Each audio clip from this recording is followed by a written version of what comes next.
નમસ્કાર, જય હિન્દ, જય ભારત. મિત્રો, આજના વિડીયોમાં આપણે સૂર્ય નમસ્કાર સ્પર્ધા વિશેની વાત કરવાના છે. મિત્રો, આ એક એવી સ્પર્ધા છે કે જેમાં તમે સૂર્ય નમસ્કાર કરો અને રાજ્ય કક્ષાએ જો તમારો પ્રથમ ક્રમાંક આવશે તો તમને 2.5 લાખ રૂપિયાનું ઇનામ મળશે. તો મિત્રો, સારી એવી ઓપોર્ચ્યુનિટી છે. જે લોકો યોગ વિદ્યા સાથે સંબંધ ધરાવે છે અને જેને સારી રીતે સૂર્ય નમસ્કાર આવડે છે તેવા તમામ નાગરિક માટેના ખુશખબર છે અત્યારે મિત્રો. તો મિત્રો, ચાલો અત્યારે તમારી સામે આ સરકારીનો જે પરિપત્ર છે જેના દ્વારા હું તમને આખી વસ્તુ સમજાવીશ કે તેનો એજ ક્રાઇટેરિયા કઈ રીતે છે, કઈ તારીખે યોજાશે, કેવી રીતે યોજાશે અને તમને ઇનામી રકમ કઈ રીતે મળશે મિત્રો. તો મિત્રો, તમે જોઈ શકો છો કે સૂર્ય નમસ્કાર સ્પર્ધા છે તે ગુજરાત સરકાર દ્વારા આયોજિત છે મિત્રો. હવે મિત્રો, આપણે બધા જ જાણીએ છીએ કે યોગ છે તે ભારતીય સંસ્કૃતિની દેન છે, બરાબર છે મિત્રો. અને યોગ વિદ્યાને વિશ્વ ફલક ઉપર લાવવા માટે આ એક ગુજરાત સરકારની એક પહેલ છે મિત્રો. તમને ખ્યાલ છે મિત્રો કે આપણે 21 જૂને આંતરરાષ્ટ્રીય યોગ દિવસ ઉજવીએ છીએ. આ યોગ દિવસ ઉજવવાનો પ્રસ્તાવ આપણા વડાપ્રધાન શ્રી દ્વારા રજૂ કરવામાં આવ્યો હતો અને જેને સ્વીકારી અને 21 જૂને આપણે શું ઉજવીએ છીએ મિત્રો? આંતરરાષ્ટ્રીય યોગ દિવસ ઉજવીએ છીએ. હવે આના અંતર્ગત એક ગુજરાત રાજ્ય યોગ બોર્ડની રચના કરવામાં આવી હતી મિત્રો. હવે અત્યારે તમે જોઈ શકો છો કે આ પ્રથમ વખત સૂર્ય નમસ્કાર સ્પર્ધાનું આયોજન ગુજરાત સરકાર કરી રહી છે, બરાબર મિત્રો. હવે એ લોકો શું કહે છે મિત્રો કે ઉદ્દેશ્ય ક્યાં છે? તો કે સૂર્ય નમસ્કાર એ સૂર્યની ઉપાસના છે મિત્રો. વાત તો સાચી જ છે. જેનાથી આપણે શું મળશે? તો કે ઉર્જા અને શક્તિ મળશે અને વધુમાં વધુ લોકો જોડાય, જેના અંતર્ગત સૂર્ય નમસ્કાર યોજનામાં શ્રેષ્ઠ પ્રદર્શન કરનારને પ્રોત્સાહન મળે તે માટેનો તે લોકોનો મુખ્ય ઉદ્દેશ્ય છે મિત્રો. મિત્રો, જો કેવું હોય છે કે યોગ કરવા એ આપણા માટે સારી જ વસ્તુ છે, દરેક લોકો જાણતા તો હોય છે, પણ જો કંઈક ઇનામી રકમ મળે અથવા તો કોઈ પણ રીતે તમને પ્રોત્સાહિત કરવામાં આવે તો આપણે એમાં વધુ પહેલ કરી શકીએ, બરાબર મિત્રો. તો ગુજરાત સરકારનો મુખ્ય ઉદ્દેશ્ય તે જ છે મિત્રો. હવે અહીં સ્પર્ધાનું સંપૂર્ણ વર્ણન કરેલું છે મિત્રો. તેમાં તમે જોઈ શકો છો કે ગ્રામ્ય કક્ષાએથી શરૂ કરીને તમારે રાજ્ય કક્ષા સુધી જવાનું રહેશે મિત્રો. હવે જોજો મિત્રો, ગ્રામીણ અને શહેરી વિસ્તારની અલગ અલગ સ્પર્ધા યોજાશે. એટલે મિત્રો, જે તમે ગામડામાં રહેતા હોય અને જે નાગરિકો તમે શહેરમાં રહેતા હોય તો તમારે ટેન્શન લેવાની જરૂર નથી. શહેરવાળા લોકોની અલગથી થશે અને ગ્રામ્ય વિસ્તારવાળાની પણ સ્પર્ધા અલગથી થશે મિત્રો. ટોટલ 4 તબક્કામાં સ્પર્ધા રહેશે, જેમાં સૌ પ્રથમ ગ્રામ્ય કક્ષા અને નગરપાલિકા અથવા તો મહાનગરપાલિકાનું વોર્ડ કક્ષાએ મિત્રો થશે, બરાબર મિત્રો. હવે સ્પર્ધામાં તમારે ભાગ લેવો છે તો જે વય મર્યાદા પ્રમાણે તમને 3 કેટેગરી આપવામાં આવેલી છે. 9 થી 18 વર્ષની કેટેગરી છે જેને અ કેટેગરી કહેવામાં આવે છે. 19 થી 40ની બ કેટેગરી કરવામાં આવે છે અને 41 વર્ષથી વધુ લોકોને ક કેટેગરી આપવામાં આવેલી છે. એટલે અ, બ, ક ઇંગ્લિશમાં કહીએ તો A, B, C પ્રમાણે ક્રાઇટેરિયા આપેલા છે. અને મિત્રો, તમારે એજ કાઉન્ટ કરવા માટે એ લોકોએ રેફરન્સ ડેટ આપી છે 1/1/2024 મિત્રો. હવે મિત્રો, તમે જોઈ શકો છો કે આપણે જીતશું કઈ રીતે, તો તેની માહિતી પણ એ લોકોએ આપેલી છે. જો માની લ્યો કે ગ્રામ્ય અને નગરપાલિકા અથવા તો મહાનગરપાલિકાનું વોર્ડ કક્ષાની જો વાત થાય ને મિત્રો, તો તમને 5 મિનિટનો સમયગાળો આપવામાં આવશે.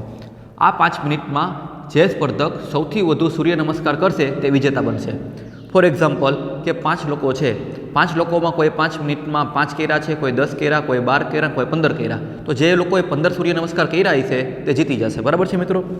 જ્યારે તાલુકા અને નગરપાલિકામાં ઝોન કક્ષાની વાત આવશે મિત્રો તો તમને 8 મિનિટ આપવામાં આવશે. જિલ્લા અને મહાનગરપાલિકાની કક્ષાએ તમને 10 મિનિટ આપવામાં આવશે અને રાજ્ય કક્ષામાં તમને 15 મિનિટ આપવામાં આવશે મિત્રો. તો તમે જોઈ શકો છો કે 5, 8, 10 અને 15 મિનિટ જેમ જેમ તમારું સ્ટેજ અપ થતું જશે તેમ તમને સમય વધુ મળતો જશે મિત્રો. હવે મિત્રો, રજિસ્ટ્રેશનની પ્રક્રિયા શું છે મિત્રો? તો તમારે ઓનલાઈન લિંકના માધ્યમથી રજિસ્ટ્રેશન કરવાનું રહેશે મિત્રો. જેમાં તમારે પ્રાથમિક માહિતી એટલે કે તમારું નામ, મોબાઈલ નંબર, ગામનું નામ, તાલુકો, વોર્ડ નંબર અને જિલ્લાનું નામ પસંદ કરવાનું રહેશે મિત્રો. અને આ માટે તમારે 7 દિવસનો તમને સમય મળશે મિત્રો.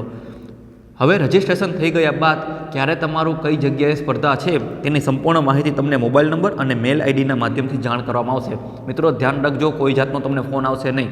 એટલે જે તમે મોબાઈલ નંબર નાખેલા છે, જે મેલ આઈડી નાખેલી છે તેમાં તમને અપડેટ મળતી રહેશે મિત્રો. હવે આમાં બીજી પણ ચોખવટ કરેલી છે કે ગ્રામ્ય કક્ષા, નગરપાલિકા, મહાનગરપાલિકા, તાલુકા, બરાબર, અને નગરપાલિકાની ઝોન કક્ષા સુધી તમારે પહોંચવા માટે સ્પર્ધકોએ સ્વખર્ચે હાજર થવાનું રહેશે. એટલે માની લો કેવું હોય મિત્રો કે એક ગામથી બીજા ગામ તમારે જવાનું હોય અથવા એક સિટીથી બીજા સિટી જવાનું હોય તો જે પણ ટ્રાવેલિંગ કોસ્ટ છે તે તમને મળવાપાત્ર રહેશે નહીં, બરાબર છે મિત્રો. મિત્રો બીજી પણ ચોખવટ કરેલી છે કે ઓનલાઈન રજિસ્ટર કરનાર જ સ્પર્ધામાં ભાગ લઈ શકશે. એટલે મિત્રો જો તમારે સ્પર્ધામાં ભાગ લેવો હોય તો ઓનલાઈન રજિસ્ટ્રેશન કરાવી દેજો. ઓફલાઈન રજિસ્ટ્રેશન કરવામાં આવતું નથી અને જે જગ્યાએ સ્પર્ધા હશે તમે ડાયરેક્ટ પહોંચી જશો તો પણ તે લોકો સ્વીકારશે નહીં. જેમાં એ લોકોએ સ્પષ્ટ લખેલું છે સ્તર ઉપર હાજર થનાર યોગ સ્પર્ધામાં ભાગ લઈ શકશે નહીં મિત્રો. એટલે ધ્યાન દેજો મિત્રો, જો તમે ભાગ લેવા માગતા હોય તો ઓનલાઈન રજિસ્ટ્રેશન કરી દેજો. મિત્રો ઓનલાઈન રજિસ્ટ્રેશનની લિંક પણ અહીં આપેલી છે સરકારે. બરાબર છે મિત્રો. હવે પસંદગી પ્રક્રિયા. તો મિત્રો ટોટલ 4 તબક્કામાં હશે. પ્રથમ, બીજો, ત્રીજો અને ચોથો. હવે મિત્રો કઈ રીતે છે તો કે એમાં ગ્રામ્ય કક્ષાએ 6 લોકોને સિલેક્ટ કરવામાં આવશે. 6 લોકોને હવે મિત્રો તમે જોઈ શકો છો કે કઈ રીતે તો કે વય જૂથ પ્રમાણે એટલે કે A, B, C, જેમાં એક ભાઈ બધામાંથી અને એક બેન, બરાબર, એ રીતે સિલેક્ટ કરવામાં આવશે. એટલે ટોટલ કેટલા થયા મિત્રો? 6 લોકો થયા. બરાબર, 6 લોકોને સિલેક્ટ કરી બીજા તબક્કામાં મોકલવામાં આવશે. જેમાં તમે જોઈ શકો છો કે હવે ગ્રામ્ય કક્ષાના વિજેતા, બરાબર, નગરપાલિકાના વોર્ડના વિજેતા સાથે રમશે. બરાબર, તેમાં પણ 6 સ્પર્ધકો જીતશે. બરાબર, તેમાં એક ભાઈ એક બેન, એક ભાઈ એક બેન, એક ભાઈ એક બેન, A, B, C પ્રમાણે ટોટલ એ રીતે આવતું જશે. જેમ જેમ તમારું સ્ટેપ વધતું જશે, બરાબર, તેમ તમારી સ્પર્ધામાં શું કહેવાય કોમ્પિટિશન પણ વધતી જશે. તમે જોઈ શકો છો. બરાબર, પછી ગ્રામ્ય કક્ષાએથી તાલુકા કક્ષાએ આવશે. ત્યાં પણ તમારે 6 સ્પર્ધકો જીતશે અને ચોથા તબક્કામાં જિલ્લા કક્ષાએ તમારે રમવાનું રહેશે. બરાબર છે મિત્રો. તો આ રીતે તમારે થશે કે ગ્રામ્ય કક્ષાએ, તાલુકા કક્ષા અને જિલ્લા કક્ષાએ. બરાબર છે મિત્રો. હવે તમને આગળ હું લઈ જાઉં છું અને વાત કરું છું કે ભાઈ રજિસ્ટ્રેશન ક્યારે કરવાનું છે. તો 6/12/23થી લઈ 15/12/23 સુધી કરવાનું છે. બરાબર, ગ્રામ્ય અને નગરપાલિકા, મહાનગરપાલિકાની જે વોર્ડ કક્ષાનું ક્યારે યોજાશે તો કે 19/12 યોજાશે. બરાબર, તાલુકા, નગરપાલિકાની ઝોન કક્ષાની સ્પર્ધા ક્યારે યોજાશે? 23/12 યોજાશે. જિલ્લા અને મહાનગરપાલિકાની કક્ષાએ ક્યારે યોજાશે? 26/12 યોજાશે. અને છેલ્લી જે રાજ્ય કક્ષાની સ્પર્ધા છે ક્યારે યોજાશે મિત્રો? 30/12. એટલે તમે જોઈ શકો છો કે 30/12 સુધી તો સ્પર્ધા સંપન્ન પણ, એટલે તમે જોઈ શકો છો મિત્રો કે 30/12 સુધી તો સ્પર્ધા પૂરી પણ થઈ જશે મિત્રો. હવે મિત્રો આ બધું છે જે તમારા કામનું નથી, પણ તમને જે ઇનામી રકમ કઈ રીતે મળશે તેની હું તમને વિગતવાર અહીં ચર્ચા કરી દઉં છું મિત્રો. તો મિત્રો જો તમે જોઈ શકો છો કે જે રીતે સ્પર્ધા આવશે ગ્રામ્ય કક્ષાએ, વોર્ડ કક્ષાએ, ત્યાંથી તાલુકા કક્ષા, ત્યાંથી નગરપાલિકા કક્ષા, પછી ઝોન કક્ષા, જિલ્લા કક્ષા, બરાબર, ને છેલ્લી છે આપણી રાજ્ય કક્ષા. તો મિત્રો કઈ રીતે હશે? મેં તમને જે રીતે કીધું કે ગ્રામ્ય કક્ષાએ રમો તમે અથવા તો શાળામાંથી રમો તો A, B, C કેટેગરી પ્રમાણે એક બોયઝ એક ગર્લ્સ, બરાબર, એક મેલ એક ફિમેલ અથવા તો એક છોકરો અને એક છોકરી, બરાબર, એ રીતે સિલેક્ટ કરવામાં આવશે. જો મિત્રો તમે ગ્રામ્ય કક્ષાએ સિલેક્ટ થાવ છો તો તમને 100 રૂપિયાનું ઇનામી રકમ મળશે. ત્યાંથી તમારે કઈ જગ્યાએ જવાનું રહેશે? બરાબર, ત્યાંથી તમારે તાલુકા કક્ષાએ રમવાનું રહેશે. અને જે લોકો વોર્ડ કક્ષાએ રમે છે તે લોકોને પણ 100 રૂપિયા મળવાપાત્ર રહેશે. જે લોકો તાલુકા કક્ષાએ વિજેતા થશે તેને 1000 રૂપિયા મળશે મિત્રો. અથવા તો તમને નગરપાલિકા લાગુ પડતું હોય તો ત્યાં પણ તમને 1000 રૂપિયા ઇનામી રકમ મળશે. અથવા તો તમે મહાનગરપાલિકાના ઝોન કક્ષાએ રમો છો ત્યાં પણ તમને 1000 રૂપિયા મળશે. મિત્રો તમે જોઈ શકો છો વિજેતાની સંખ્યા બધામાં 2-2 છે. એટલે કે તમારે કેટેગરી વાઇઝ મુજબ એક મેલ એક ફિમેલ, એક મેલ એક ફિમેલ, બરાબર, એ રીતે સિલેક્શન તમારું થશે મિત્રો. હવે તમે જોઈ શકો છો મિત્રો કે જેવું તમે જિલ્લા કક્ષાએ આવો છો, બરાબર, તો જિલ્લા કક્ષાએ તમારી ઇનામી રકમ વધી જશે. તમે જો પહેલા નંબરે આવો છો તો 21,000, બીજા નંબરે 15,000 અને ત્રીજા નંબરે 11,000 તમને ઇનામી રકમ મળશે. તેવી રીતે મહાનગરપાલિકામાં પણ તમને તે રીતે જ મળશે. પહેલામાં 21,000, બીજામાં 15,000, ત્રીજામાં 11,000, બરાબર.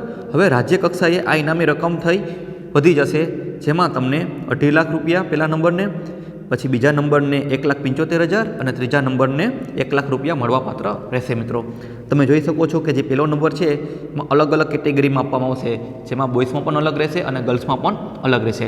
એટલે બોയ്સમાં પણ પહેલો નંબરવાળા હશે અને ગર્લ્સમાં પણ પહેલો નંબરવાળા હશે. તો મિત્રો એક આ સારી એક એવી સ્પર્ધા છે જેમાં તમે ભાગ લઈ શકો છો, બરાબર મિત્રો.